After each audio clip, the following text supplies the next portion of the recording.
لا إله إلا الله وحده لا شريك له ونشهد أن سيدنا وحبيبنا ومولانا محمدا عبده ورسوله أما بعد فأعوذ بالله من الشيطان الرجيم بسم الله الرحمن الرحيم أقم الصلاة لدلوك الشمس إلى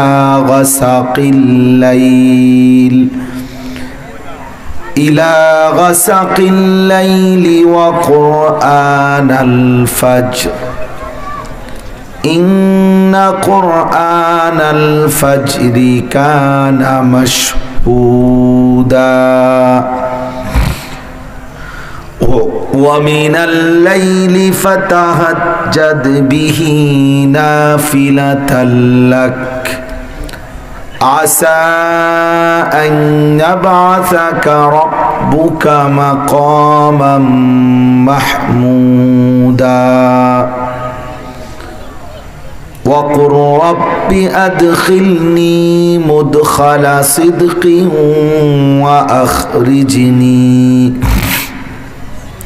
وأخرجني مخرج صدق واجعل لي من لدنك سلطانا نصيرا وقل جاء الحق وزهق الباطل إن الباطل كان زهوقا صدق الله مولانا العظيم وقال نبينا صلى الله عليه وسلم الجهاد ماض إلى يوم القيامة اللهم صل على محمد وعلى آل محمد كما صليت على إبراهيم وعلى آل إبراهيم إنك حميد مجيد اللهم بارك على محمد وعلى آل محمد كما باركت على إبراهيم وعلى آل إبراهيم إنك حميد مجيد سبحانك لا علم لنا إلا ما علمتنا إنك أنت العليم الحكيم الحمد لله আল্লাহ পাক রব্বুল ইজ্জত জুল জালাল ওয়াল ইকরামের ফজল কারাম রব্বুল আলামিনের অপরিসীম ইহসান মেহেরবানি দয়া আল্লাহ তাআলা আমাদেরকে আজ 11 এপ্রিল 2025 রোজ শুক্রবার নোয়াখালী সদর কালীতারা বাজারের পূর্ব পাশে আস-সাদিক কাফেলা ও এলাকাবাসীর যৌথ উদ্যোগে পঞ্চম বার্ষিক ওয়াজ মাহফিলে আল্লাহ তাআলাই আমাদেরকে আসবার বসবার আল্লাহর জন্যই জমা হওয়ার তৌফিক দান করেছেন। এজন্য আমরা সকলেই বলি আলহামদুলিল্লাহ। পবিত্র কোরআনুল কারীমের 15 নম্বর পারা 17 নম্বর সূরা, সূরাটির নাম হচ্ছে সূরায়ে বনি ইসরাইল। এই সূরার 4টি আয়াত। 78, 79, 80, 81 এই মোট 4টি আয়াত আমি আপনাদের সামনে তেলাওয়াত করেছি। ইনশাআল্লাহ অল্প একটু সময়ের মধ্যে এই 4টি আয়াতের তর্জমা, সামান্য সংক্ষিপ্ত কিছু কথা আপনাদের সামনে আমরা আরজ করতে চাই। এখানে প্রথমত আমি এই 3টা আয়াতের সংক্ষিপ্ত বক্তব্যটা আপনাদের সামনে বলতে চাচ্ছি। এরপরে এই আয়াত কেন পড়লাম সেটাও ইনশাআল্লাহ বলবো। 4টা আয়াতের মধ্যে প্রথম 3টি আয়াত মানে 78, 79, 80 এই 3টি আয়াতের মধ্যে আল্লাহ তাআলা আমাদের প্রিয় নবী সাল্লাল্লাহু আলাইহি ওয়াসাল্লামকে 3টি আমলের কথা বলছেন, 3টি আমলের কথা বলেছেন। যথাযথ গুরুত্বের সাথে নবী সাল্লাল্লাহু আলাইহি ওয়াসাল্লামকে বলছেন যে আপনি আপনার অনুসারীদেরকে নিয়ে সর্বোচ্চ গুরুত্বের সাথে এই 3টি আমল নিয়মিত করুন। এরপরে 4 নম্বর আয়াতে মানে 81 নম্বর আয়াতে এই 3টি আমলের বিনিময়ে ফলাফল কি অর্জিত হবে। যদি আপনি আপনার অনুসারীদেরকে নিয়ে ধারাবাহিকভাবে এই 3টি আমল করতে পারেন তাহলে এর ফলাফল কি আসবে, রেজাল্ট কি আসবে, সেটা আল্লাহ তাআলা বলছেন 4 নম্বর আয়াতে। তাইলে সংক্ষেপে কি বুঝলেন? আল্লাহ পাক রব্বুল আলামিন প্রথম 3 আয়াত মানে 78, 79, 80 সূরা বনী ইসরাইল 17 নম্বর সূরা 15 নম্বর পারা। তো প্রথম 3 আয়াতে 3টা আমল বলছেন। 3টি আমল যদি যথাযথ গুরুত্বের সাথে আদায় করা হয় তাহলে 4 নম্বর আয়াতে ফলাফল বলছেন। এর দ্বারা কি হবে ফলাফলটা বলছে। ওই যে আপনারা এনে বসেন, আপনারা হ্যাঁ নাহলে চলে যান, না বললে চলে গেলে ভালো, 2-1 কম হইলে সমস্যা নেই। ভাই তোমরা ওই যে তোমরা পিছনে দাঁড়ায় আছো, তোমরা বসো বসো মিয়া, হাসো না দাঁড়ায়া বেওকুফের মতো, হাসো বসো। স্বেচ্ছাসেবকের আর কাজ কি? স্বেচ্ছাসেবক শেষ তো হয়েছে, এখন তো মাহফিলের শেষ অংশ, স্বেচ্ছাসেবকদেরও তো শোনা উচিত। একান্তই যার ব্যস্ততা আছে, নির্দিষ্ট জিম্মাদারি আছে, সে ছাড়া বাকিরা বসে গেলেই ভালো। আল্লাহর কথা বসে শুনলে দিল জমে, আল্লাহর কথা মনোযোগ দিলে কলিজায় লাগে। যথাযথ মনোযোগ আন্তরিকতা ছাড়া কোরআনুল কারীমের কথা, সুন্নাহর কথা তেমন কোনো উপকার আসে না, গাফেল বঞ্চিত হয়। হাদিসের মধ্যে আছে রাসূলুল্লাহ সাল্লাল্লাহু আলাইহি ওয়াসাল্লাম বলছেন কিছু মানুষের দিল কাল কুজে মিরবাদান। রাসূলুল্লাহ সাল্লাল্লাহু আলাইহি ওয়াসাল্লাম বলছেন কিছু মানুষের দিল উল্টানো কলসির মতো। কলস যদি উল্টানো হয় বা গ্লাস, উল্টা গ্লাস এরকম উল্টায় রাখা হয়, বালতি বলেন, গ্লাস বলেন, জগ বলেন, এইভাবে যদি উল্টায় রাখে তাহলে এইটার উপরে যদি আটলান্টিক মহাসাগরের সবটা পানিও ঢালে তারপরও এটা পুড়বে না। কেন পুড়বে না? উল্টানো যে, বোঝেন নাই কথাটা?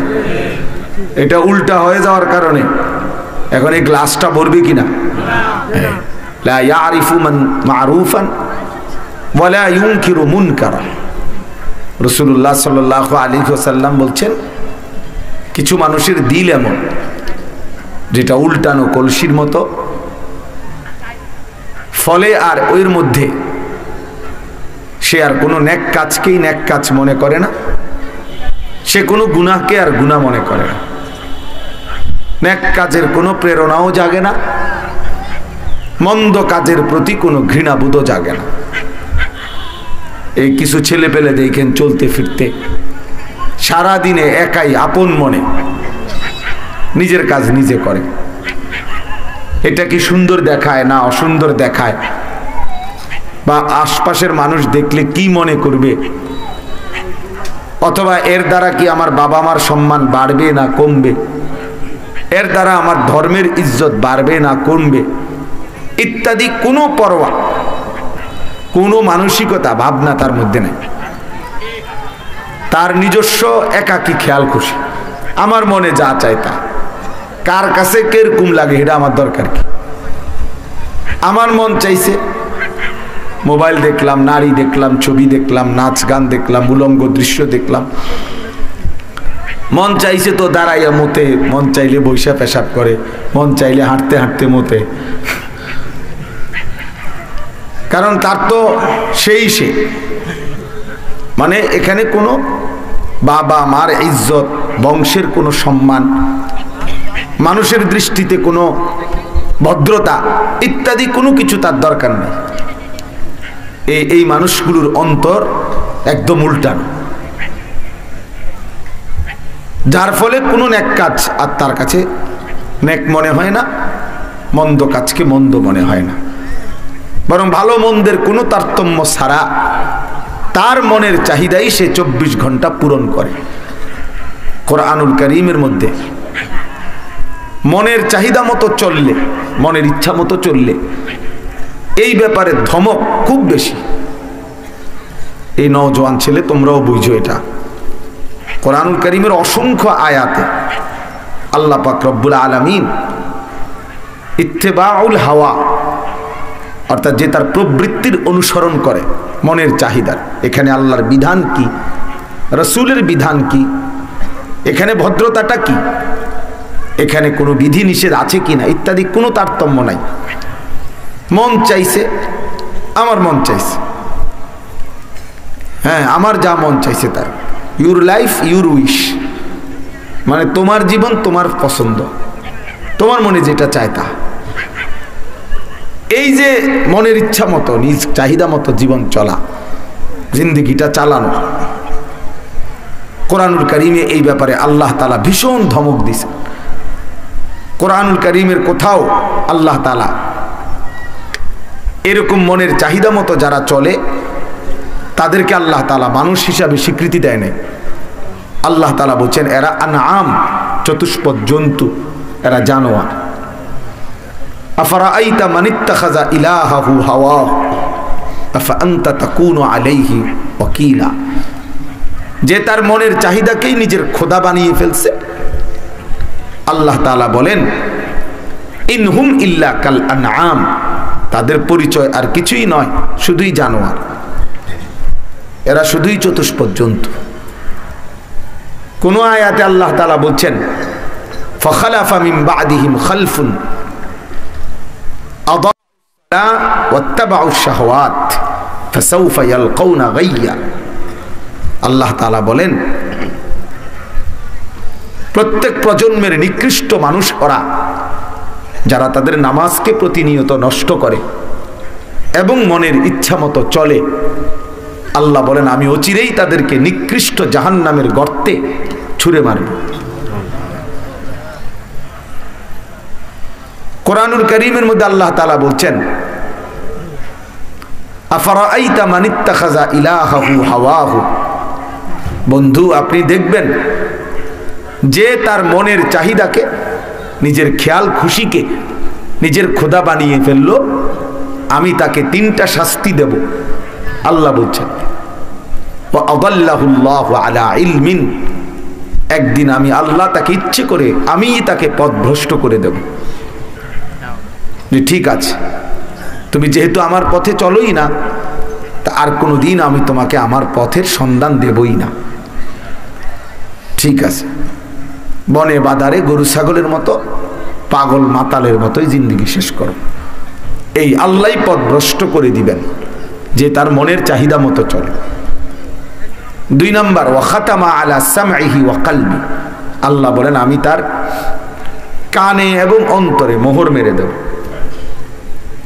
3 নাম্বার ওয়া জাআলা আলা বাসারিহি গিশাওয়া, চোখের সামনে পর্দা ফেলে দেব।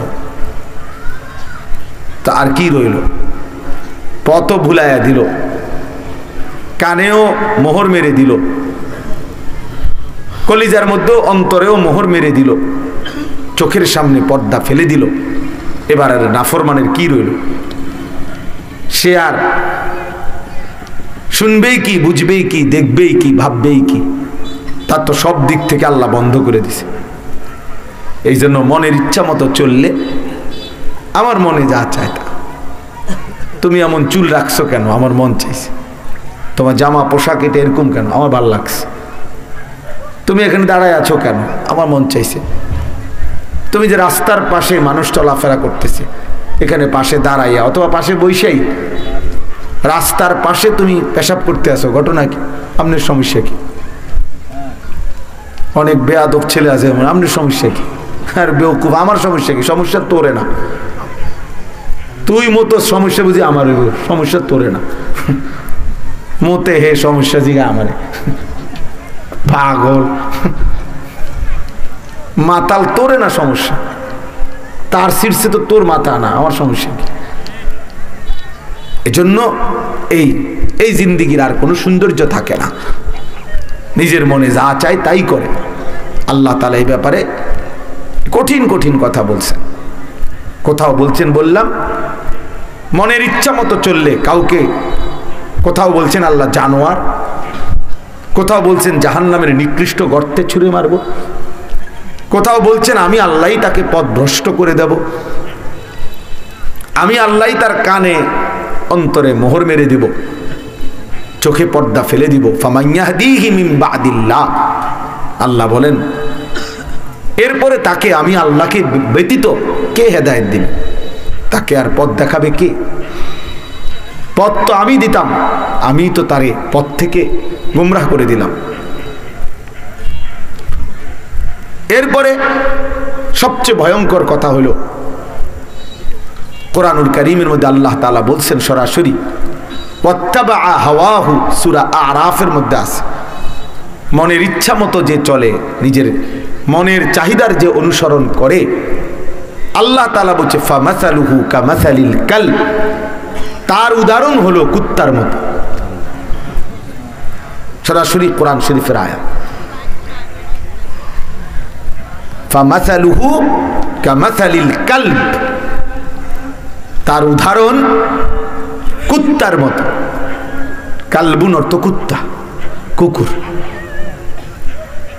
এজন্য ছেলেরা মনে রাখো, বাবারাও মনে রাখেন, জিন্দিগি ভর যারা গুনাহ ছাড়তে পারলেন না, একটি গুনার উপরে 30 বছর লাগিয়া রইলেন, একটি নাফরমানির উপরে 20 বছর ধরে চলমান, তার মানে আপনি মূলত আল্লাহর বিধান, রাসূলের বিধান মোটে পাত্তাই দিলেন না। আপনার মনের ইচ্ছাকেই আপনি খোদা বানায় নিছেন, যার ফলে 20 বছর লাগাতার নাফরমানি, 10 বছর, 30 বছর, 40 বছর মিথ্যা বলতেছে। তাই যে প্রত্যেক দিন মিথ্যা কথা কয়, ওজনে কম দেয়, আজকে 30 বছর ওজনে কম দেয়। ওমা এটা কি ডাকাইত মুসলমান? আরে তুই কি তারে বেটা? মুসলমান বুঝি প্রতিদিন মিথ্যা বলে? মুসলমান বুঝি প্রত্যেক দিন ওজনে কম দেয়?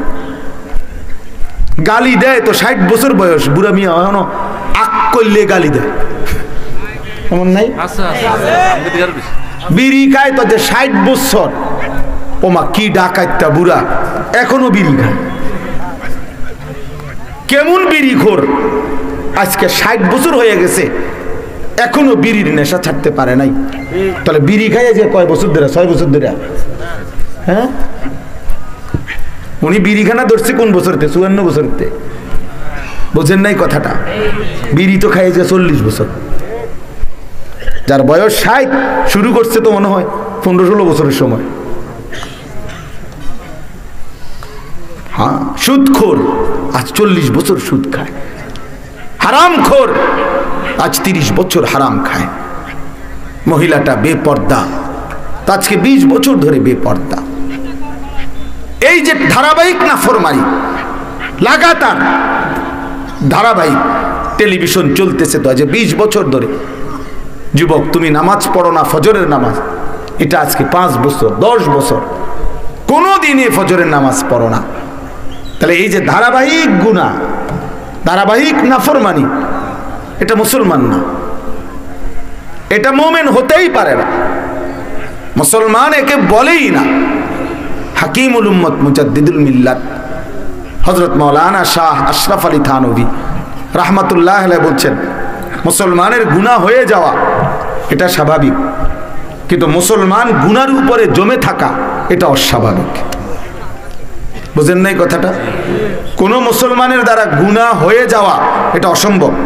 সম্ভব বলেন না কেন? এটা স্বাভাবিক, গুনাহ হবে। গুনাহ হতেই পারবে না 40 বছরে এক জাররা, এটা বলি নাই আমরা। আল্লাহ নবী সাল্লাল্লাহু আলাইহি সাল্লাম বলছে, আল্লাহ তাআলা তো তার 3টা নাম ঠিকই রাখছেন, গফুর, গফফার, গাফির, তোমাদেরকে মাফ করার জন্য। তো গুনাহ না হইলে মাফ করবে কিভাবে? তাহলে গুনাহ হবেই, গুনাহ হবেই। চলার পথে মানুষ পিছলা খাবেই, হোঁচট খাবেই। তাই বলি বুঝি পিছলা খাইছি যেন উঠতে রাখছি, আর ওঠে না। কি ওড়ো না? কয় না ফিরে গেছি তো। আর তো ফিরে গেছে তো বুঝছি, তো ওড়ো এখন। কয় না ফিরে গেছি। আরে কি রে, কয় ফিরে গেছে বলে তো আমিও দেখতেছি তুমি পড়িয়া গেছো, তো আমি ওড়ো। কয় না উঠতাম না, ফিরে গেছি, আমি পড়ে গেছি। তাইলে মুসলমান গুনাহ হয়ে যাওয়া এটা স্বাভাবিক, কিন্তু গুনার উপরে লাগাতার জমে থাকা এটা অস্বাভাবিক। এটা জরুরি কথা, মনে রাখতে হবে। তো বলতেছিলাম ওই তর্জমাটা এটাই। আল্লাহ তাআলা বলেন, ওয়াত্তাবা হাওয়াহু ফামাসালুহু কামাসালিল কালব, যে তার মনের চাহিদার অনুসরণ করে 24 ঘন্টা যে জিন্দেগিটা তার মনের ইচ্ছে মতো চলে, আল্লাহ বলেন সে আর মানুষ থাকে না, তার দৃষ্টান্ত উদাহরণ কুত্তার মতো। কামাসালিল কালব, কুত্তার মতো। এই জন্য বললাম দোস্ত, বাপ, চাচা, আপনি বয়স্ক হন আর জওয়ান হন, আমি হই কিংবা আপনি হন, এটা মনে রাখতে হবে। এটা নিজের মধ্যে আত্ম উপলব্ধি থাকতে হবে যে আসলে আপনি কি নফসের গোলাম না রবের গোলাম। আপনি স্পষ্ট ফয়সালা করেন। ছেলেরা তোমরাও ফয়সালা করো, তুমি কি আসলে তোমার মনের চাহিদার, মনের খেয়াল খুশির গোলাম, নাকি তুমি আল্লাহর গোলাম? এটা স্পষ্ট করো। যদি তুমি আল্লাহর গোলাম হতে, সেজদা দিলা না কেন? আর নফসের গোলাম, ইবলিসের গোলাম, শয়তানের গোলাম, এজন্যই তো সেজদাবিহীন রাত কাটায় দিলা। সারা রাত মোবাইলে উলঙ্গ ছবি দেখে রাত কাটায় দিলা। এটা সম্ভব হয়েছে কেন? যেহেতু সে তার মনের চাহিদার গোলাম। তার খোদা তার চাহিদা, তার খোদা ইবলিস। আল্লাহ যার মালিক, আল্লাহ যার রব, সে আল্লাহকে ভুলবে কেন? সে আল্লাহকে ভুলবে কেন? এই জন্য এটা খুব জরুরি খেয়াল করা আমাদের জীবনের। আমরা ছোটবেলার থেকে আল্লাহওয়ালা বুজুর্গদের যত বয়ান শুনছি, আগের যত মাশায়েখ, আউলিয়া কেরাম, আল্লাহর প্রিয় বান্দারা, ওনারা সব সময় এটা বলতেন যে ভাই, মন চাহি জিন্দিগি ধরো, রব চাহি জিন্দিগি ধরো। আমরাও ছোটবেলায় যখন ওয়াজ শুনতাম, তো বড়দের মুখে এটা শুনছি, মন চাহি জিন্দিগি, মানে আমার মনে যা চায় এই জীবন ছাড়ো, রব চাহি মানে আল্লাহ যা চায় এমন জিন্দিগি ধরো, এমন জিন্দিগি ধরো, এমন জীবন ধরো। তাইলে আমার বলার উদ্দেশ্য হলো এটা, এটা আমাদের মধ্যে যেন ফিকির থাকে, তাইলে জিন্দিগি সুন্দর হবে। আমি যদি স্পষ্ট করতে পারি, ইজা সাররাতকা হাসানাতুকা ওয়া সাআতকা সাইয়্যাতুকা ফাআনতা মুমিন।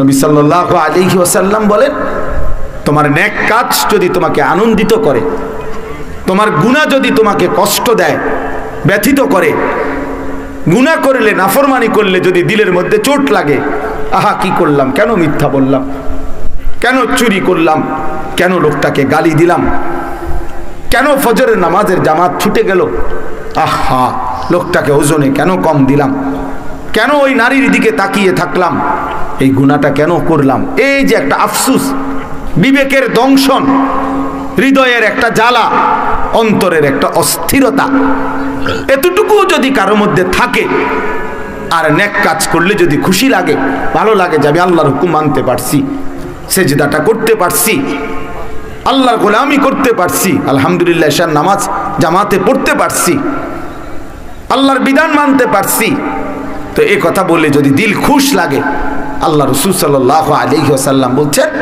ফাআনতা মুমিন, তাহলে মনে রেখো তুমি মুমিন।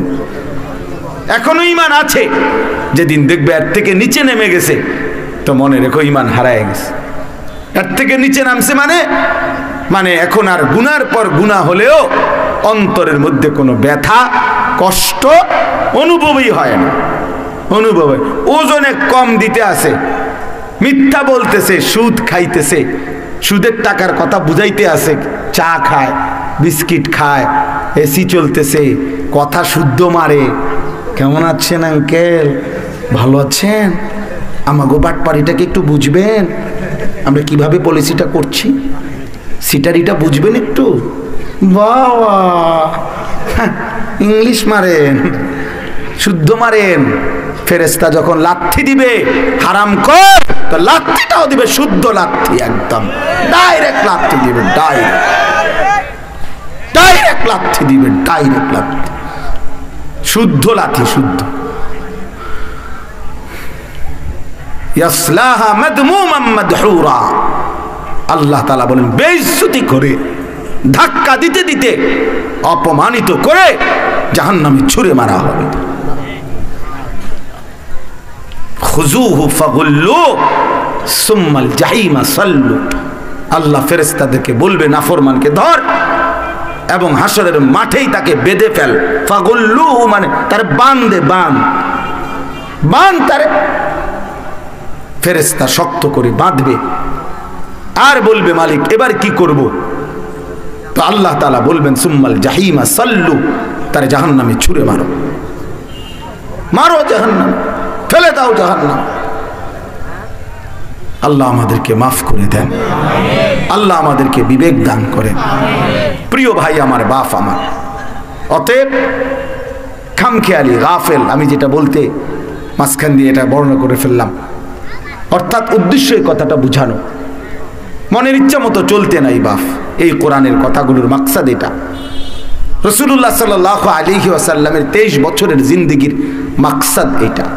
এই মাহফিলগুলো বক্তা আপনার এলাকার হোক আর দূরের হোক, পরিচিত হোক আর অপরিচিত হোক, জনপ্রিয় হোক আর অজনপ্রিয় হোক, সব ওলামায়ে কেরামের বক্তব্য একটাই, সবাই আখিরাতের ফেরিওয়ালা, সবাই আখিরাত মনে করায়, জাহান্নাম থেকে বাঁচাবার ফিকির করে জান্নাতে যাওয়ার রাস্তা বাতলে দেয়।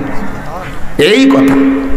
ওই প্রধান বক্তা, বিশেষ বক্তা, অল্প বক্তা, সামান্য বক্তা, এইগুলো ধোকা।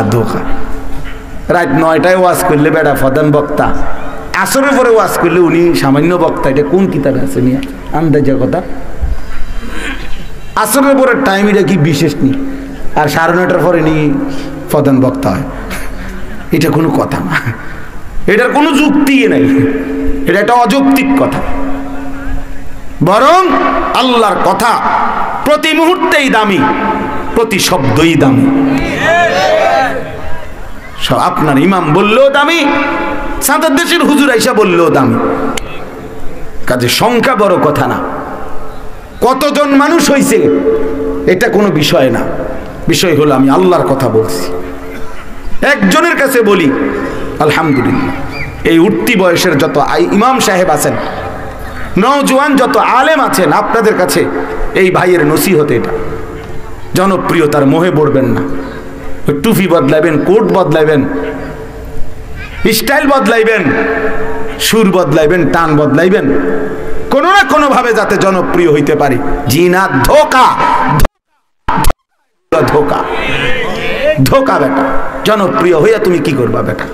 50,000 মানুষ এখানে আসলে, এখন যদি 1 লাখ মানুষ হয়তো 50 লাখ মানুষ হয়েছে, তো আমার কবর রাজা মাফ তো আর কিতে লাভ হয়েছে কি বলেন? আমার কবর রাজা মাফ তো লাভ হইল কি? আমার আখিরাতে আর কোনো হিসাব দিতে হবে না, কথা বলেন, হিসাব দিতে হবে না? না না, লোক হয়েছে না ওমা, কি হিসাব দিতে হবে? লোক হয়েছে তো, লোক হয়েছে না, না এটা কোনো বিষয় না। আল্লাহর কথা বলা, আল্লাহর কথা ফেরি করা, অল্প হোক বেশি হোক, 10 জনের সামনে হোক আর 1 জনের সামনে হোক, 10 মিনিট হোক আর 1000 মিনিট হোক, বলতে থাকা। রাসূলুল্লাহ সাল্লাল্লাহু আলাইহি ওয়াসাল্লাম সকল সুযোগ কাজে লাগাইছেন, প্রতিটা সম্ভাবনাকে নবীজি সাল্লাল্লাহু আলাইহি সাল্লাম কাজে লাগাইছেন। হাটে ঘাটে, মাঠে বাজারে, গলিতে গলিতে, তাঁবুতে তাঁবুতে, 1 জন 2 জন 10 জন 1000 জন, রাতে দিনে প্রকাশ্যে গোপনে, হার লাইনে রাসূলুল্লাহ সাল্লাল্লাহু আলাইহি সাল্লাম উম্মতকে আল্লাহর দিকে ডাকছেন। ওয়া আনা আখিযুন বিহুজাজিকুম, নবী সাল্লাল্লাহু আলাইহি সাল্লাম বলছেন, উম্মত, কোন মানুষ যদি কাউকে ফিরাইবার জন্য কোন মন্দ থেকে হাত ধরে, হতে পারে সে হাত ছেড়ে ফেলে দিছে, যদি কাঁধে ধরে কাঁধে, হতে পারে কাঁধ থেকে হাত ফেলে দিছে, কিন্তু কেউ যদি কাউকে কোমরে জড়াইয়া ধরে কোমরে, তাহলে তার থেকে ছুটে যাওয়া কঠিন। আমি রাসূল চেয়েছি, নবীজি বলছে, আমার একটা উম্মতকে কোমরে ধরে জাহান্নামের আগুন থেকে বাঁচাইতে। ওয়া আনা আখিযুন বিহুজাজিকুম, এভাবে চেয়েছি আমি। এই বছর বিশ্ব ইজতেমা দ্বিতীয় দিনে হযরত মাওলানা আহমদ লাট সাহেব হযরতের জবানে আমি মাঠে বসে বয়ান শুনছি। উম্মতের ফিকির ছিল এইভাবে নবীজির সাহাবায়ে কেরাম এক এক আল্লাহর বান্দা কিভাবে জাহান্নাম থেকে বাঁচা যাবে, এক এক বান্দা, একজন একজন একজন একজন। অতএব আমার এটা বলার একটা বড় উদ্দেশ্য হলো, ও যারা এই কাফেলা করছো ভাইয়া, এক্ষেত্রে ফিকির করতে হবে, এটা মনে রাখতে হবে, মানুষের সংশোধন, মানুষের জিন্দেগি পরিবর্তন, মানুষের আখলাকের পরিবর্তন, মানুষের জীবনের গতি পরিবর্তন, এটা সবচেয়ে বড় মানবতার সেবা। এটা অনেক কঠিন কাজ, এটা কষ্টসাধ্য কাজ, কিন্তু এর বিনিময় অনেক বেশি। এক মানুষকে আল্লাহর দিকে ফিরায় দেওয়া, তার জীবনের গতি ফিরায় দেওয়া। ফাওয়াল্লাহি লা আন ইয়াহদিয়াল্লাহু বিকা রাজুলান ওয়াহিদান খায়রুন লাকা মিন হুমুরিন নাম। নবী সাল্লাল্লাহু আলাইহি ওয়াসাল্লাম বলছেন, আল্লাহর কসম, তোমার দ্বারা একজন ব্যক্তি হেদায়েত পাওয়া, আল্লাহর পথ পাওয়া, একজন, কয়জন? রাজুলান ওয়াহিদান, নাকি একজন? নবীজি সাল্লাল্লাহু আলাইহি সাল্লাম বলেন, গোটা আরবের সমস্ত দামি উট তোমাকে হাদিয়া দেওয়ার চাইতেও কোটি গুণে বেশি উত্তম। যদি এক ভাই, এক মুসলমান, এক নাফরমান আল্লাহকে পেয়ে যায়।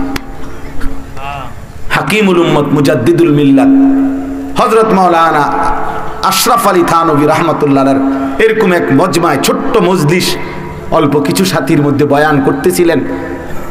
তো পিছন দিয়ে এক লোক, সে নেশা করত কিন্তু কবিতা লিখত, সে বড় কবি ছিল, ইসলামের বিরুদ্ধে লিখত, কিন্তু নেশা করত নিয়মিত। বন্ধুরা তাকে জোর করে আইনা বলছে, তুমি ওনার কথাটা একটু শোনো কিছুক্ষণ। জিগার মুরাদাবাদী, পরবর্তীতে বিখ্যাত কবি, ওনারে পিছনে আইনা বসাইছে, বলছে তুমি একটু শোনো। তখন এই জিগার, ভারতের, তিনি থানভী রহমতুল্লাহর কথা কিছুক্ষণ পিছনে বৈশা শুনছে মনোযোগ দিয়া। এই বয়ানের মধ্যেই লাফ দিয়া চিৎকার করে দাঁড়াইয়া বলছে, আশরাফ আলী কি বললা এগুলা? মেরি জাহাं বদল গই, হাওয়া কি রুখ ভি বদল গই। হায় আশরাফ আলী, আমার জীবন তো বদলে দিলা, আমার জীবনের গতি পথ তো উল্টে দিলা। কি কইলা এগুলা? কি বললা? কি শোনাইলা? হায়, আমি আছি কোথায়? আমি করছিটা কি? এজন্য এটা খুব জরুরি, এটা কষ্টসাধ্য হলেও, এজন্য আমি বলবো নিজের বুদ্ধিতে মানবতার কল্যাণ ভালো কাজ, নিঃসন্দেহে মানুষের কল্যাণ। খায়রুন নাস মান ইয়ানফাউন নাস, যে মানুষের কল্যাণ করে রাসূলুল্লাহ সাল্লাল্লাহু আলাইহি ওয়াসাল্লাম বলছেন তিনি খায়রুন নাস, শ্রেষ্ঠ মানুষ। ইরহামু মান ফিল আরদ ইয়ারহামুকুম মান ফিস সামা। নবী সাল্লাল্লাহু আলাইহি ওয়াসাল্লাম বলছেন জমিনে যারা আছে, জমিনবাসী, তুমি তাদের উপরে দয়া করো, আসমানে যিনি আছেন তিনি তোমার উপরে দয়া করবেন। বলার ঢং কি রাসূলুল্লাহ, হাদিসের আন্দাজ কি সুন্দর। তো এটা ভালো কাজ, কিন্তু মনে রাখতে হবে মানুষের সবচেয়ে বড় কল্যাণ মানুষকে আল্লাহর পথ দেখানো। মানুষের সবচেয়ে বড় কল্যাণ তারে জাহান্নামের চিরস্থায়ী আগুন থেকে বাঁচিয়ে জান্নাতের রাস্তা ধরায় দেওয়া, আখিরাতের সন্ধান দিয়ে দেওয়া। এজন্য সবার আগে এটা ভাবতে হবে, এটা ভাবতে হবে। এটা দিছি ওইটা দিছি, মাশাআল্লাহ ভালো কথা, কিন্তু জিন্দেগি বদলাইছে কিনা এটা কোন। যুবকের জীবন বদলাইতে হবে, এই বেনামাজি ছেলেদের জিন্দেগি বদলাইতে হবে, নাই তো ইমানের বিজয় আসবে না, কাঙ্ক্ষিত বিজয় আসবে না। বিজয়ের ওয়াদা আল্লাহ দিছেন, ওয়াদা আল্লাহর সত্য। বিজয় মুসলমানেরই হবে, বিজয় ফিলিস্তিনেরই হবে, পরাজয় ইসরায়েলের হবেই হবে, হবেই হবে। আমি বলছি গতকালকের মাহফিল, যদি কোনোদিন শোনো ভাইয়া যে ফিলিস্তিনের আর একজন মুসলমানও জীবিত নাই, একজনও না, খোদার কসম সেখানেও বলতে হবে বিজয় মুসলমানের হবে, বিজয় ফিলিস্তিনের হবে। সেটা কিভাবে হবে?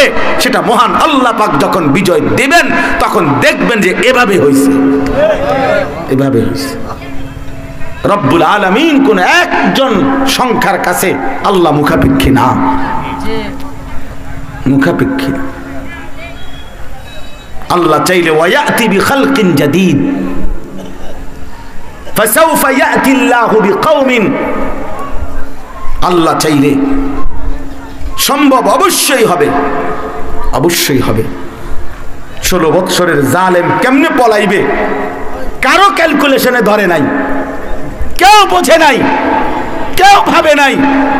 কত মিছিল, কত আন্দোলন, কত রক্ত, কত জুলুম এই জমিনে হয়েছে, কেউ ভাবে নাই।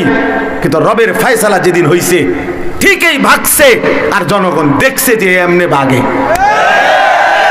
এমনে ভাগে। এম দিয়ে কোনা দিয়া যাইয়া হেলিকপ্টারে উড়ন লাগে, দৌড় লাগে, এমনি।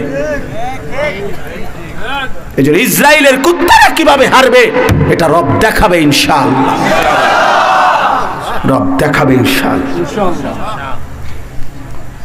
বিজয় মুসলমানের হবেই হবে ইনশাআল্লাহ। কালেমার বিজয় হবেই, মুমিনের বিজয় হবে, এটা আল্লাহর ওয়াদা। ওয়াকানা হাক্কান আলাইনা নাসরুল মুমিনিন, আল্লাহ বলছে আমার হক মুমিনকে সাহায্য করা। কতদিন পরে সেটা আল্লাহর ফয়সালা। সব জালেমের, সব বেঈমানের পতন একই সময়ে হয় না। এই পৃথিবীর সমস্ত জালেম 100 বছরের ভিতরে পতন হয়েছে এটা কোনো জরুরি না। কারো পতন 950 বছর পরে হয়েছে, কারো পতন 400 বছর পরে হয়েছে, কারো পতন 300 বছর পরে হয়েছে, কারো পতন 100 বছর পরে হয়েছে, কারো পতন 200 বছর পরে হয়েছে, কারো পতন 50 বছর পরে হয়েছে, কারো পতন 16 বছর পরে হয়েছে। অতএব প্রতিটা জালেমের যেহেতু ইতিপূর্বে পতন হয়েছে, কওমে নূহ যেহেতু ধ্বংস হয়েছে, সালেহ আলাইহিস সালামের কওম যেহেতু ধ্বংস হয়েছে, লূত আলাইহিস সালামের অবাধ্য জাতি যেভাবে ধ্বংস হয়েছে, হুদ আলাইহিস সালামের অবাধ্য জাতি যেভাবে ধ্বংস হয়েছে, নমরুদ যেভাবে ধ্বংস হয়েছে, সাদ্দাত ধ্বংস হয়েছে, কারুন ধ্বংস হয়েছে, ফেরাউন ধ্বংস হয়েছে। অতএব দোস্ত, নেতানিয়াহু নামের ওই কুত্তাও ধ্বংস হবে, হবে, হবে ইনশাআল্লাহ, হবে, হবে ইনশাআল্লাহ, কোনো সন্দেহ নাই বেটা। কিন্তু দেখার বিষয় হলো যুবক তুমি কামে লাগছো কিনা। হতে পারে বিজয় হবে যেদিন তুমি বইয়া বইয়া মোবাইল টিপরে, তোমার মতো অপদার্থরে কামে লাগলো না আর কি। বিজয় ঠিকই হবে। হতে পারে যেদিন বিজয় হবে সেদিন তোমার মতো নাফরমান, ফজরের নামাজও পড়ো নাই, তুমি নাফরমান ঘুম থেকে উঠে দেখবা ফিলিস্তিনের পতাকায় কালেমার পতাকা উঠছে, ইসরায়েলের কুত্তারা হেরে গেছে। বিজয় হবে, বিজয় হবে, বিজয় মোমেনের হবেই, মুজাহিদিনদের বিজয় হবেই। আমি কামে লাগবো কিনা, আমার আল্লাহর দ্বীনের জন্য আমারে মালিক নিবে কিনা, এটা হলো দেখার বিষয়, এটা দেখার বিষয়, এটা দেখার বিষয়। এই জন্য আমি অনুরোধ করছি, মেহেরবানি করে, দয়া করে বাবারা, আপনাদের কাছে অনুরোধ, আপনারা আপনাদের ছেলে মেয়ের ঈমান আমলের দিকে নজর দেন। ছেলেরা, বাবা, তোমাদের কাছে অনুরোধ, দোস্ত, পৃথিবীর এই ক্রান্তি লগ্নে, মুসলমানের এই করুণ দুর্দশার সময়ে তুমি তোমার আল্লাহর দিকে ফেরো। এটা কোনো বিবেকে, আমার ভাই, আমার ছেলেরা, যে মুহূর্তে মুসলমান জমিনে রক্তে গড়াগড়ি খাচ্ছে, গাজার জমিনের মধ্যে একটা ভূমি উপরে একটা ঘর, একটা ভবন, কিচ্ছু নাই, সব সমান করে ফেলছে। আমরা শুনেছি ভাইয়া, তোমরাও শুনেছ, বাবারাও শুনেছেন, জীবনভর আমরা ইসলামের কাহিনী শুনেছি। উহুদের যুদ্ধে নবী সাল্লাল্লাহু আলাইহি ওয়াসাল্লামের চাচা আমিরে হামজাকে কাইটা টুকরা টুকরা করছে। এই টুকরা টুকরা শহীদের ঘটনা শুনছি আমরা কিতাবের মধ্যে। উহুদের যুদ্ধে হামজা রাদিয়াল্লাহু তাআলা নূর, আজ 1450 বছর পরে আমরা আবার দেখলাম ফিলিস্তিনের মুসলিম বোমার আঘাতে লাশ উপরের দিকে উঠে টুকরা টুকরা হয়ে ছিন্ন ভিন্ন হয়ে গেছে। আরেকবার পৃথিবী দেখলো আমিরে হামজার উত্তরসূরি টুকরা টুকরা লাশ ছিটে মিটে গেছে। উহুদের যুদ্ধের প্রতিচ্ছবি ফিরে এসেছে গাজার জমিনে।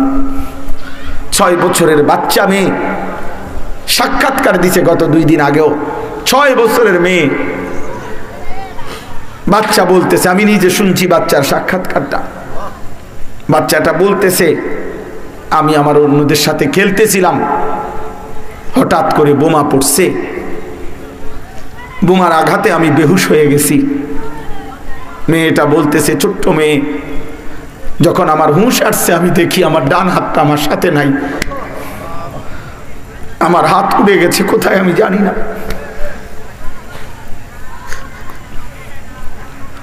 কি আশ্চর্য কথা ভাইয়া, মোবাইলে না হারিয়ে যায়, কলম হারায় যাইতে পারে। মানুষ এটা না বলে যে আমার মোবাইলটা হারিয়ে গেছে, পাচ্ছি না, আমার কলমটা হারিয়ে গেছে, পাচ্ছি না, আমার চাবির রিংটা হারিয়ে গেছে, পাইতেছি না। আর এই ছোট্ট মেয়ে বলতেছে, আমার ডান হাতটা কোথায় গেছে আমি পাইতেছি না, আমার হাতটা কোথায় উড়ে গেছে।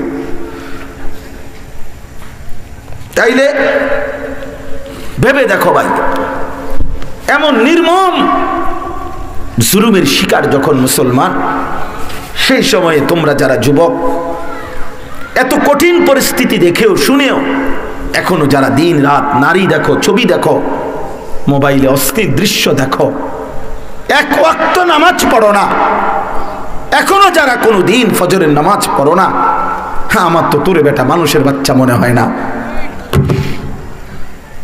তোর কলিজার ভিতরে ঈমান আছে মনে হয় না বেটা। মুসলমান এত পাষাণ হইবার কথা না। মজলুমের রক্তে যখন জমিন ভাসতেছে, তখনও যে গুনাহ, নাফরমানি, অসভ্যতা, অশ্লীলতা, বেহায়াপনা, নাচ গান, উলঙ্গ ছবি, বেনামাজি জিন্দিগি, হারামখোর জিন্দিগি চলতেছে। আরে বেঈমান, তোর হুঁশ আসবে কোন দিন? তাইলে তোর বিবেক নড়বে কোন দিন? তোর কোন দিন বিবেক নড়বে বেটা? আর কত জুলুম দেখলে কলিজার মধ্যে অনুভূতি আসবে, যাহা এটা কি হচ্ছে। 1948 সাল থেকে মজলুম ফিলিস্তিনি ইসরায়েলের এই কুত্তাদের হাতে রক্ত দিচ্ছে। আজকে 77 বছর। কাশ্মীরের মুসলমান ইন্ডিয়ার বেঈমানদের হাতে রক্ত দিচ্ছে আজকে 78 বছর, 1947 সাল থেকে। রোহিঙ্গার মুসলমান বার্মার কুত্তাদের হাতে রক্ত দিচ্ছে আজকে 61 বছর ধরে, 1964 ইংরেজি থেকে। এজন্য পৃথিবীর কোথাও যদি মুসলমান 77 বছর ধরে মজলুম, কোথাও 78 বছর ধরে মজলুম, কোথাও 61 বছর ধরে মজলুম, তাহলে এতদিন যদি মুসলমান মজলুম থাকে আর তুমি কোনোদিন জুলুমের শিকার হবা না, তোমার হায়াত এমনি রঙে ফুর্তিতে কাইটা যাবে। হায় যুবক, এই নিশ্চয়তা তোমারে কে দিছে? কে দিছে? তোমাদের যাদের 20-22 বছর বয়স, 18 বছর, 25 বছর, কল্পনা করে দেখো ফিলিস্তিনের এই বয়সী একটা যুবক, সে তো জন্মের পরে কোনোদিন নিরাপত্তা দেখে না। সে তো গত 22 বছরে কোনোদিন শান্তিতে ঘুমাইতে পারে নাই। সে তো গত 22 বছরে কোনোদিন হয়তো পেট ভরে খাইতেও পারে নাই।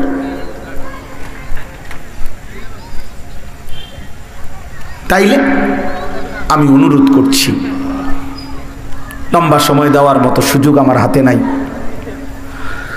এই জন্য আমি এই 3টা আমলের কথা বলেই শেষ করছি। এই সূরা বলার উদ্দেশ্য এটাই। এই সূরাটার নামই হলো বনি ইসরাইল। এই বনি ইসরাইল কারা? আজকের ইসরায়েলের ইহুদি যারা, এই ইহুদিরাই বনি ইসরাইল, বনি ইসরাইলরাই ইহুদি। তো এই সূরার মধ্যে আল্লাহ তাআলা 3টা আমল দিছে। আল্লাহ বলছে 3টা আমল ঠিক মতো আদায় করেন। আর 4র্থ আয়াতে আল্লাহ বলছে ওয়াকুল জা আল হাক্কু ওয়া যাহাকাল বাতিল। এই 4 নম্বরেই 3টা আমল শতভাগ বুঝায় দিলে আমি আল্লাহর কাছ থেকে হকের বিজয় আমার থেকে বুঝে নেন। আল্লাহ বলছেন নবীকে, বন্ধু এই 3 আমল আমারে বুঝায় দেন, আর আমি আল্লাহর কাছ থেকে হকের বিজয়, বাতিলের পরাজয় বুঝে নেন। ওয়াকুল জা আল হাক্কু, এই 3 আমল ঠিক মতো করেন, ধরে নেন সত্য এসে গেছে, বাতিল চলে গেছে। ইন্নাল বাতিলা কানা যাহুকা, নিশ্চয়ই বাতিলের পতন অবশ্যম্ভাবী, হবেই হবে, হবেই হবে। এখন এই শেষ কথা হলো এই 3 আমল কি? আমি লম্বা তাফসিরের জন্য পড়ি নাই, পড়ছি এই কথাটা শুধু মুখে 3 বাক্যে বলে দিতে। আল্লাহ তাআলা এখানে 3টা আয়াতে প্রথম বলছেন ফজর সহ 5 ওয়াক্ত নামাজ। কি বলছেন? আমি যেমনি কইছি এমনি কইতে হইব। ফজর সহ 5 ওয়াক্ত নামাজ বলেন, সবাই বলেন। ওয়া কুরআন আল ফজর, ফজর সহ 5 ওয়াক্ত নামাজ। আল্লাহ বলছেন ফজর সহ 5 ওয়াক্ত নামাজ শতভাগ আদায় করেন। 1 ওয়াক্ত নামাজও ছাড়া যাবে না, একটা সেজদাও বাদ দেওয়া যাবে না, একটাও না। এই ফজর সহ 5 ওয়াক্ত নামাজ। 2 নাম্বার হলো অমিনাল লাইলি ফাতাহাজ্জাদ, রাত গভীরে তাহাজ্জুদ। গভীর রাতে নীরবে অন্ধকারে আমি রবকে সেজদা দেন। রাত গভীরে আমার কাছে কলিজার যত আহাজারি সব বলেন, এই তাহাজ্জুদ নামাজ, গভীর রাতের তাহাজ্জুদ নামাজ। 2য় আমল। তাহলে প্রথম আমল কি? 2য় আমল কি? 3য় আমল ওয়াকুর রব্বি আদখিলনি মুদখালা সিদকিন। এর অর্থ হইল, আমি আরো ব্যাখ্যা আছে, আমি শুধু মূল কথাটা বললাম আর কি। 3য়টা হলো বেশি বেশি দোয়া, দোয়া করতে থাকেন। রব্বি মানে এখানে দোয়ার বাক্য। ফজর সহ 5 ওয়াক্ত নামাজ আদায় করুন, এরপরে তাহাজ্জুদ নামাজ পড়ুন, বেশি বেশি দোয়া করেন। আল্লাহ বলে করছেন 3টা, তো নবীজি যেন বলছে হ করছি আমার অনুসারে। তা আল্লাহ বলে এবার ওয়াকুল, আমনে কোন যা আল হাক্কু, হকের বিজয় হয়ে গেছে, যা। নবীজিরে বলছে আমনে কোন, আমনে কথাটা আমনে কোন। ওয়া যাহাকাল বাতিল, বাতিলের পরাজয় হয়ে গেছে। এজন্য দোস্ত আমার, বন্ধু আমার, আমি অনুরোধ করছি, আমার বরাদ্দ করার সময় শেষ, তো আমি অনুরোধ করছি ফজর সহ 5 ওয়াক্ত নামাজের মধ্যে মুমিনের বিজয় আছে, হকের বিজয় আছে। এজন্য যুবক, বাবা, ভাই প্রত্যেকেই যদি ইসলাম নিয়ে ভাবো, মজলুমের এই বিপদ দেখে যদি কলিজার মধ্যে ব্যথা লাগে, তাইলে প্রত্যেকে ইনশাআল্লাহ নিয়ত করি যে আমরা ফজর সহ 5 ওয়াক্ত নামাজ পড়বো ইনশাআল্লাহ। বলেন ইনশাআল্লাহ। কি ইনশাআল্লাহ এটা কোন, মানে ফজর সহ 5 ওয়াক্ত, এটা পুরাটা কোন পড়বো ইনশাআল্লাহ। 2 নাম্বার, তাহাজ্জুদ পড়ার চেষ্টা করব। 3 নাম্বার, বেশি থেকে বেশি চোখের পানি ফেলে আল্লাহর কাছে দোয়া করতে থাকেন, দোয়া করতে থাকেন, ইনশাআল্লাহ হকের বিজয় হবেই হবে। আর আমার সর্বশেষ কথা হলো যে সারা পৃথিবীর ওলামায়ে কেরামের এটা সম্মিলিত সিদ্ধান্ত, এই মুহূর্তে আমরা যত বেশি সম্ভব আমাদের সাধ্যের ইসরায়েল এবং মার্কিন পণ্য, এই বেঈমানদের পণ্য যত বেশি বয়কট করবেন, তত বেশি তাদের কোমর ভাঙতে থাকবে। মনে রাখবেন, ইহুদি বড় বখিল। ইহুদিদের দেখতে মনে হয় অনেক কিছু আছে, কিন্তু বড় কৃপণ। তাদের 1 টাকার লস তারা মাইনা নিতে চায় না। এজন্য কোটি কোটি টাকার লসের মুখে যখন পড়বে, তখন তাদের যুদ্ধনীতি বদলাবে। এই জন্য বয়কট মানে ইহুদি পণ্য, ইসরায়েলের পণ্য, আমেরিকান পণ্য বর্জন করব ইনশাআল্লাহ। ওই ট্রাম্প নামের ওই বুড়া বেঈমান, এই বুড়া বেঈমান শেষ বয়সে পৃথিবীকে কষ্ট, এরপরে জাহান্নামে যাবে এই বুড়া, এই বেঈমান বুড়া, এই ট্রাম্প নামের এই বুড়ার সমস্ত কলা কৌশল কল কাঠি নারে, এই বেঈমানের মদদে ইসরায়েলের কুত্তারা এই জুলুম করছে। এজন্য একদিন পৃথিবীর মানচিত্র থেকে ইসরায়েলও হারায় যাবে, আমেরিকাও হারায় যাবে ইনশাআল্লাহ।